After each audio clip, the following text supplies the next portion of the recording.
This fanfic is rated PG-13 or T for teens. You gotta be 13 and up to read it. Well, I didn't think I was coming back as soon as I did. Well, welcome back, everyone. So yeah, just to let you guys know, the first, 5 or 6 chapters of When Summer Becomes Winter are a little slow. We won't be picking up the pace until, I don't know, chapter 5, 6, 7, something like that. It's slow in the beginning, and then you got some dramatic shit. Anyway, shut up, Strawberry Tales. Please read the darn fic. Chapter 2, An Attempt to Impress Grandfather. Spring 7. My cousin and I stood straight and tall in front of our grandfather, wishing to make a good impression on him, considering that today was the day of his choosing for the next head of the business after Max retires. Not only was my corset bothering me, but my frilly and uncomfortable dress made the situation 10 times worse. I had to toughen up, though. If Leanne can wear something like this, I can too. The next head was usually the oldest son. However, since Leanne and I were both daughters, we had to go through a test. Though I couldn't understand why Leanne or I had to take over when it could wait until one of us had a son. But it had something to do with time management. I also didn't understand why we had to go through a test. If the oldest son could take over, why not the oldest daughter? That was me, by the way. Actually, now that I think about it, a test would be beneficial since I did not want to take over. I would just run the place to the ground. Our grandfather looked each of us in the eye. I felt my heart racing. Even if I didn't want to take over, I wanted to know at least enough about the business to impress my grandfather. He seemed to favor Leanne over me. Then again, everyone favored Leanne over me. I hated how highly our grandfather thought of Leanne compared to me. He never made an effort to talk to me much. He never showed an ounce of affection towards me that I remember. In fact, it feels like he ignores me and that he's ashamed of me. Plus, I've been telling myself that I wouldn't be good enough to run the... Grandfather cleared his throat, causing my mind to snap back to reality. First question. What date did our family business begin? My heart fluttered. I knew the answer. I actually knew the answer. 1793, I replied proudly as my grandfather blinked and responded with a jitter in his voice.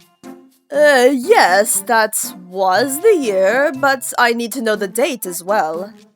That's when Leanne burst out in confidence. Winter 10th, 1793. Correct, he responded as a hint of jealousy drove over me. How could I have forgotten it started on Grandfather's birthday? I even made myself a mental note of it. I walked through the front door of the farmhouse, sighing loudly. I take it that things didn't go well, Dad said calmly as I felt my face heat up in shame and embarrassment. I didn't get very many questions right. In fact, I was silent throughout the whole trial, except for that first question. So much for impressing Grandfather. And considering my mother never told me very much about the estate, I shouldn't be surprised that I was silent. But again, that didn't bother me. I didn't want to run the stupid business anyway. But even if I told myself that I didn't, I still wanted to. I couldn't get an answer out of my mouth. Instead, I just squeaked and rushed upstairs to my room. Clara? I overheard Mom say softly with a concerned tone as I opened my bedroom door, shutting it behind me. I quickly pulled off my uncomfortable dress and unlaced my corset, changing into more comfortable attire. I took a seat on my bed, placing my cheeks in my hands with my elbows resting on my thighs. Maybe I could focus on what I wanted to do while co-running the estate. Or maybe I didn't even have to co-run the business. That sounded like an even better plan. Plus, I don't think Grandfather would want someone like me to co-run our family business. That business has been in our family for 5 generations, with Leanne and me being the 6th generation. We definitely don't need a screw-up like me trying to run it. I'd probably run it to the ground. Just like every opportunity that has come to our business. I always seem to mess it up in some way. A knock on my door erupted as Mom walked in, sophisticated and proper like always.